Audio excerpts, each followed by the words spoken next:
Cuando Fui Al Cumpleaños de mi Hermano, me Pusieron en la Mesa De Niños. No Tenía Plato. Supongo que no eres tan importante, Dijo. Tomé mi regalo y mi Levanté. Entonces Quedó, Helado, Espera. Nunca imagine que mi propio hermano sería la persona que me haría cuestionar todo lo que creía sobre la familia. Pero aquí estaba yo, de pie en medio de su elegante cena de cumpleaños, completamente humillado frente a una sola línea de gente. Mi nombre es Jake y tengo 27 años. Siempre fui el tipo al que llamaban cuando las cosas salían mal. ¿Necesitas dinero? Llama a Jake. ¿Tu coche está averiado? Jake lo arreglará. ¿Estresado por una decisión importante? Pide consejo a Jake. No me importaba ser el pilar, de hecho me gustaba. Me hacía sentir útil, saber que ayudaba a mi familia. Pero este fue el punto de inflexión. Todo comenzó cuando Matt, mi hermano mayor, cumplió 30 años. De niños, éramos inseparables, pero con los años, la distancia se hizo palpable. Se casó con Lisa hace 2 años, y desde entonces, las cosas cambiaron. Supongo que era la evolución natural. Tenía una esposa, su propia vida, y yo quedaba relegado a un rol de apoyo constante. No me quejaba, no esperaba nada a cambio. Al fin y al cabo, éramos familia. Esta fiesta de cumpleaños permitía ser una hermosa celebración para los 30 de Matt, así que acepté sin dudar cuando me invitó. Semanas antes, Lisa me envió la invitación, y no le di mayor importancia. Sin embargo, a medida que el día se acercaba, una inquietud sutil comenzó a crecer en mí. Pequeños comentarios casuales de Matt me hicieron dar cuenta de lo mucho que me daban por sentido. Jake, ¿podrías ayudarme con los arreglos de la fiesta? Sabes lo mal que se me de planificar estas cosas. Me había dicho Matt una semana antes de la cena. No me pareció nada fuera de lo común. Claro, respondí que necesitas. Bueno, si pudieras cubrir el depósito del catering, sería genial. Te pagar cuando reciba mi sueldo, replicó con la misma despreocupación con la que lo habría pedido un libro prestado. No hay problema, pense. Transferí el dinero y todo siguió su curso. Pero con el paso de los días, una sensación de incomodidad me carcomía. No era solo el dinero, era la manera en que Matt actuaba, como si yo fuera una herramienta, alguien a quien usar para favors. Aún así, me repetí, es su cumpleaños, aguanta y disfruta la noche. Luego el día de la fiesta. Me vestí con un buen traje, compré un regalo de lujo para Matt, un reloj inteligente que sabía que había estado diciendo durante meses, y condujo hasta el lugar. Era un restaurante precioso, de esos con luz tenue, suelos de madera pulida, y lámparas de araña que hacían que todo pareciera más caro de lo que era. Leg temprano, esperando acomodarme antes de que el chaos se desatara. Pero al entrar, algo me pareció extraño de inmediato. Lo primero que captó mi atención fue la elaborada disposición de las mesas, como una escena de boda, con tarjetas de nombre para cada invitado. Había varias mesas largas, bellamente puestas, pero aún no había llegado nadie. Busqué mi tarjeta de nombre. No estaba. Un nudo se formó en mi estómago. Volví a revisar, escudriñando cada mesa con más cuidado, intentando ignorar la creciente desazón en mi pecho. Pero no había nada.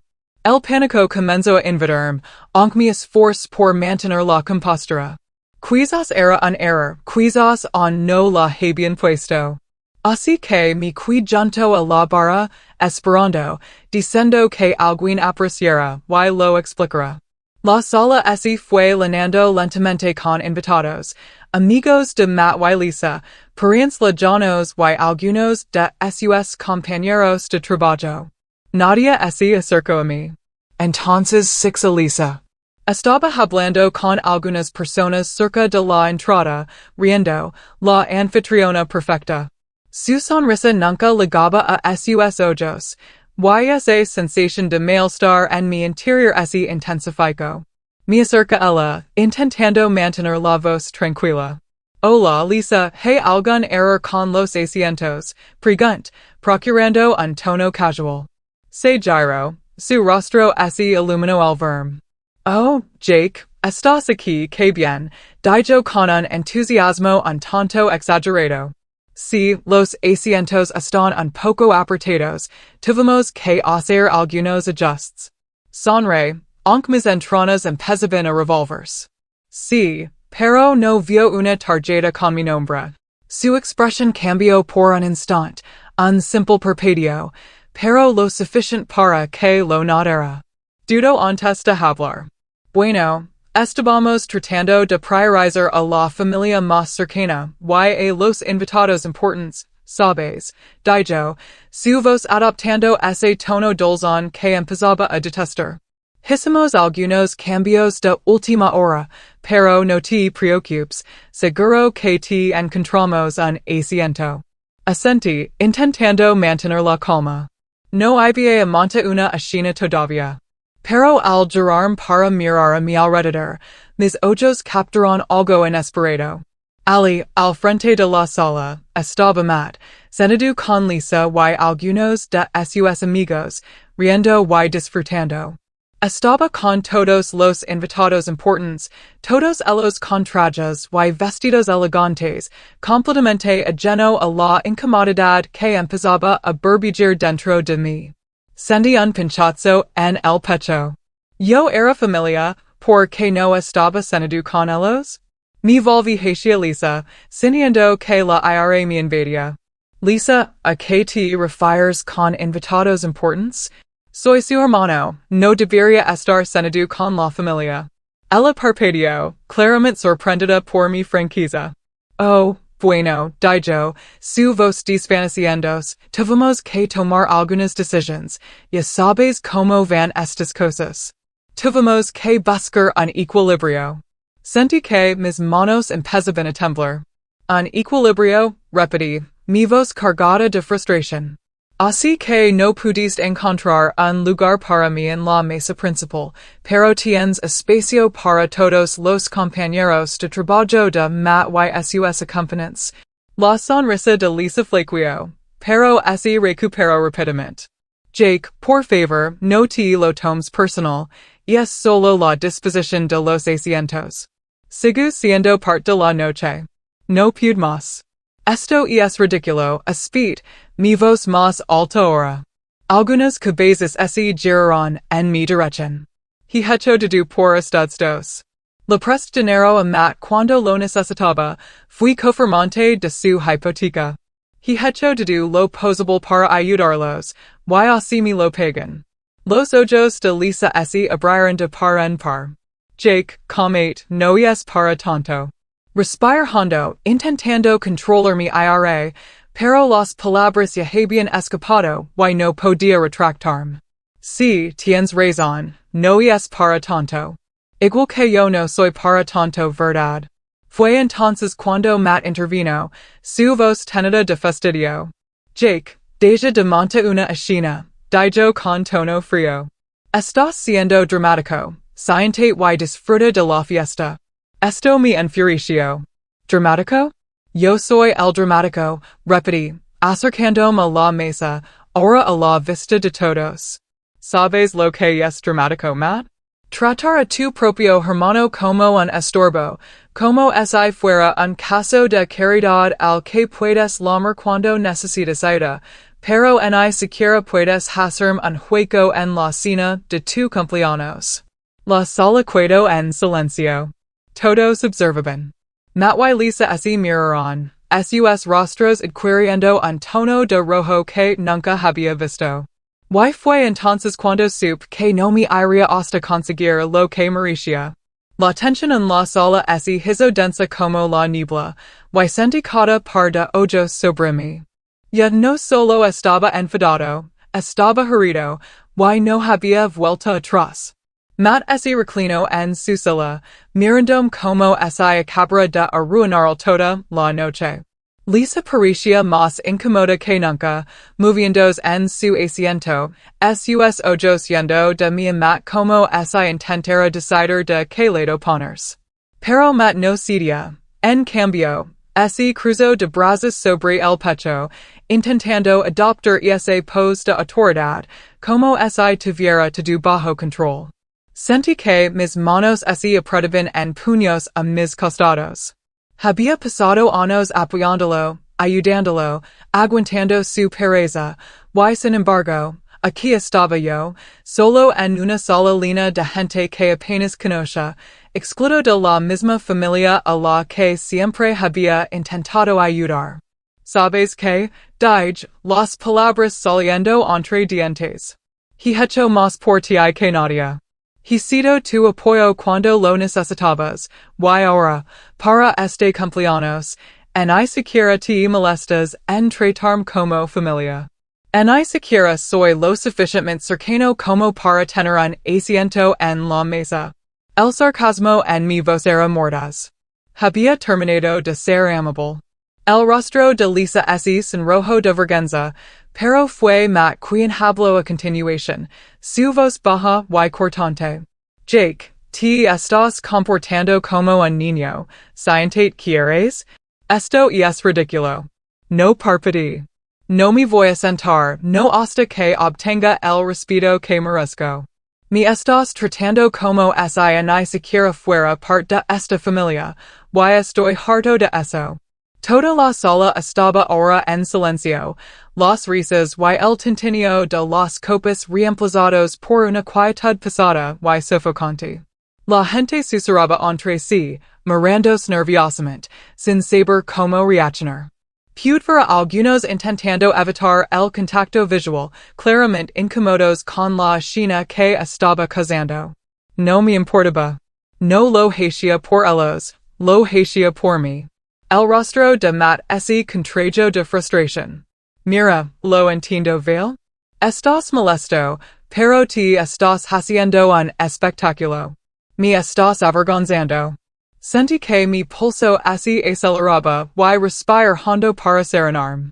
Habría sido tan fácil darme la vuelta y marcharme, decir algo sarcástico y salir furioso. Pero no había a darle esa satisfacción. No había a permitirle que se marchara pensando que podía simplemente ignorarme, como había hecho tantas veces antes. Quería que supiera exactamente lo que había hecho. No, Matt, dije lentamente, diciendo que cada palabra se asentara en el aire. Tú te estás avergonzando. Has pasado toda tu vida usándome. He estado ahí para ti en todo, y todo lo que obtengo es ser relegado al fondo de la sala como un estorbo. Lo mire, realmente lo mire, a mi hermano, la persona por la que durante tanto tiempo pense que siempre estaría ahí, para lo que para. Pero mientras las palabras brotaban, me di cuenta de algo, yo no quería ser esa persona. No quería ser la persona que permitía que la gente lo pisara. He sido tu red de seguridad durante años, Matt, pero ¿sabes qué? Se acabó. La boca de Lisa se abrió como si fuera a decir algo, pero no había a dejarla interrumpirme, no esta vez. Eres egoísta, Matt, continuó, mi voz ahora cortando la tensión. Esa es la razón por la que no me voy a sentar aquí y pretender que esto está bien. No me respetas y, claramente, no te importa. Así que puedes olvidar de que siga ayudando cuando lo necesites. Ya no obtendrás eso de mí. Su rostro se puso blanco, pero no fue la reacción que esperaba. Fue pura ira lo que brilló en sus ojos. Me estás amenazando ahora, dijo, su voz elevándose. No te estoy amenazando, respondí. Estoy estableciendo un límite, y estoy harto de que me pisotees. Hubo una larga pausa, de esas que pesan con todas las palabras no dichas que nunca nos habíamos dicho. Fue como si todo hubiera llegado a un punto crítico en ese momento. Por un segundo, pensé que quizás me había excedido, que había ido demasiado lejos. Pero al mirar a los invitados en la sala, me di cuenta de que no me importaban sus opinions. No me importaba la vergüenza de Matt. Lo que importaba ahora era yo. Matt finalmente rompió el silencio. Estás cometiendo un gran error, su voz era baja, más peligrosa que antes. Soy tu hermano, ¿crees que te necesito? No dije nada, solo lo miré fijamente a los ojos. Estaba intentando manipularme, y era patético. Siempre se había apoyado en mí, siempre supo que estaría ahí, y ahora que finalmente me estaba defendiendo, no podía soportarlo. El rostro de Lisa estaba pálido ahora, una mezcla de shock y incomodidad. Matt, dijo en voz baja, quizás deberías calmarte y. No, Lisa, déjalo hablar, que lo suelto, la interrumpí. Porque yo estoy harto. No más favors, no más préstamos, no más hacer tu trabajo sucio. Ustedes dos quieren tratarme como si fuera invisible, bien, pues empezar a actuar como tal. Pude verlo en los ojos de Matt ahora, el miedo, la comprensión de que me había empujado demasiado lejos. El hombre que siempre había dependido de mí para todo, de repente empezaba a ver las consecuencias de darme por sentado. Se sintió bien. Se sintió como si un peso se hubiera levantado de mis hombros. Pero la noche aún no había terminado, y el verdadero punto de inflexión estaba a la vuelta de la esquina. Mientras el silencio se prolongaba, sentí el peso de la sala presionándome. Todos esperaban que alguien dijera algo, pero no quería darles la satisfacción de verme retroceder. No me quería tras ahora, para lo que para. Respire hondo. Es un último vistazo a los rostros de las personas que tan rápido me habían juzgado, y luego mis ojos se posaron en la pequeña caja que había envuelto cuidadosamente esa tarde. Estaba en mi bolso, y la había sostenido toda la noche como si fuera una especie de ancla, un ancla a una familia que nunca me había tratado realmente como parte de ella. Pero ahora se sentía más como un lastre. Me acerco a la mesa donde Matt estaba sentado, con los brazos cruzados con fuerza sobre el pecho, el rostro contraído por una mezcla de ira y confusión. Evitaba el contacto visual, pero no había a dejarlo escapar. Metí la mano en mi bolso, sacando el pequeño regalo cuidadosamente envuelto que había tardado horas en elegir, un reloj inteligente, algo que sabía que él había estado diciendo durante meses. Había ahorrado para ello durante semanas, sabiendo cuánto apreciaría el gesto. Quería mostrar que me importaba, que estaba ahí para él a pesar de todo. Pero ahora, con todo lo que había sucedido, ese regalo de repente parecía una burla. Lo levanté para que lo viera, y sus ojos se abrieron. Pude notar que no esperaba esto. Pensó que quizás me iría furioso. Pero no le daría eso no más. Aquí tienes, dije, mi voz firme pero con un deje de amargura. Esto es para ti. Pensé que lo apreciarías, considerando lo mucho que has estado hablando de ello. Las cejas de Matt se fruncieron mientras miraba la caja, luego de nuevo a mí. Por un segundo, pensé que iba a extender la mano para cogerlo, pero en cambio, solo parpadeó, confundido. Jake, ¿qué es esto? Preguntó, su voz ahora tenida de incertidumbre. Sosteve la caja justo fuera de su alcance. ¿Es el reloj inteligente que querías, recuerdas? El que has estado mencionando durante semanas, el que pensé que sería una buena manera de mostrar que me importas.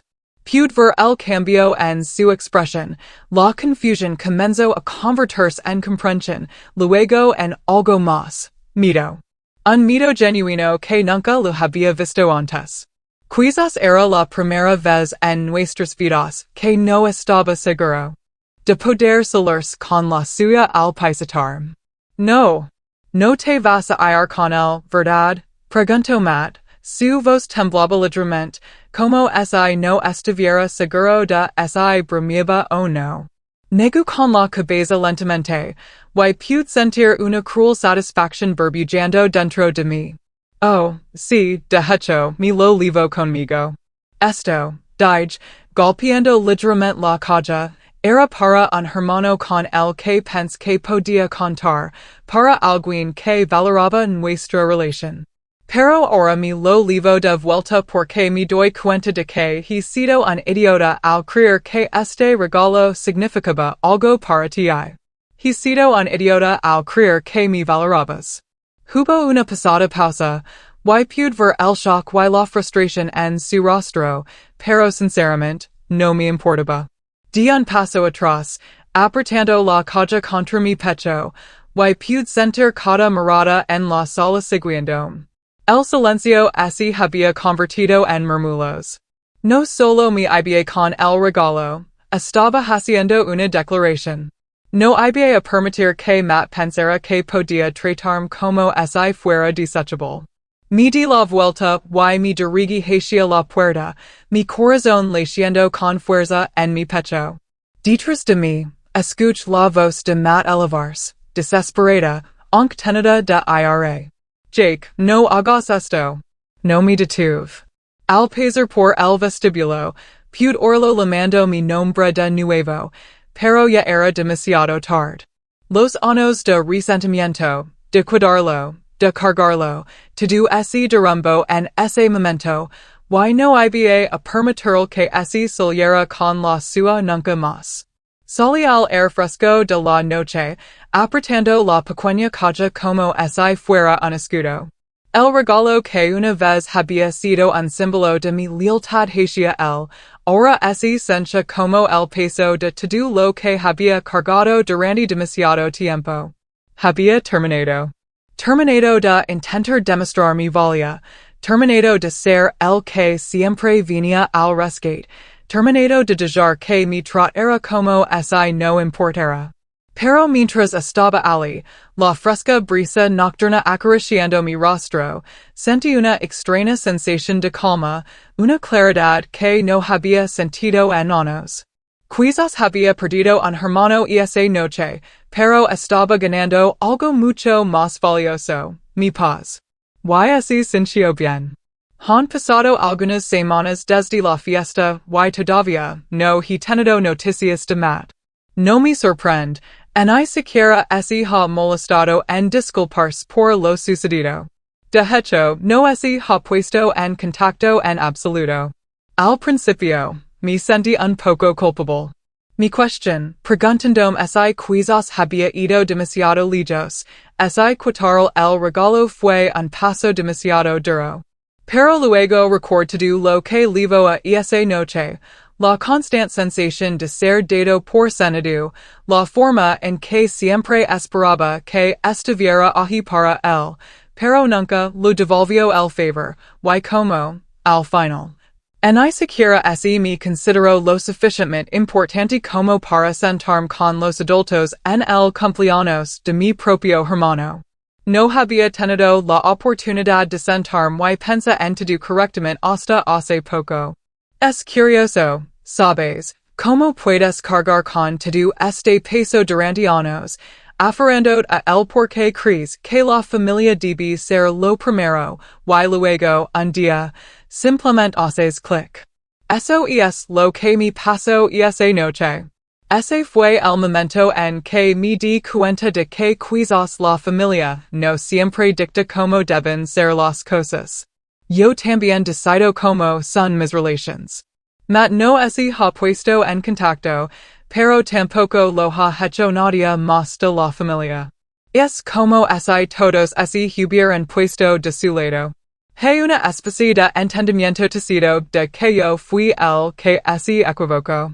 Los veo publicando en las redes sociales todas las fotos de la cena de cumpleaños, y simplemente las ignoro.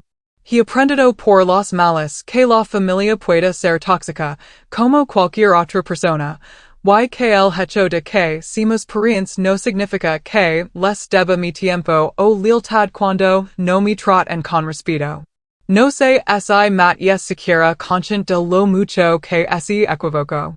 Una parte de mi cuer que venga y ese disculpe, pero otra parte de mi sabe que ese no lo ha descubierto a estas alturas, entonces quizás ni siquiera valga la pena.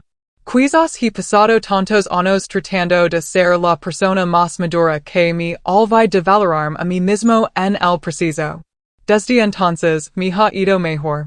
He tenido más tiempo para mí, para las cosas que me importan. Me he reconectado con amigos con los que había perdido el contacto y me he centrado en mis metas personales. Es como si me hubieran quitado un peso de encima. Claro, es difícil no tener la relación con mi hermano que pensé que tendría, pero al mismo tiempo me siento más libre, más yo. Y sabes que, ese reloj inteligente que recupera, me lo cuido. Ahora es mío, y cada vez que lo miro, siento una pequeña sensación de orgullo, no porque sea caro en nada, sino porque es un recordatorio de que finalmente me defendí. Y, de alguna manera extraña, es como mi símbolo de que he recuperado mi vida. Así que aquí estoy ahora, pensando si es lo correcto. Fui demasiado duro o finalmente trace una línea en la arena que necesitaba ser trazada? Honestamente, no lo sé. Pero tengo curiosidad por saber qué piensan ustedes. ¿Alguno de ustedes ha estado en una situación así, en la que ha tenido que cortar lazos con miembros de la familia que no los trataron bien? ¿Cómo les fue? ¿Se arrepintieron o terminó siendo lo mejor para ustedes a largo plazo? Me encantaría escuchar sus pensamientos.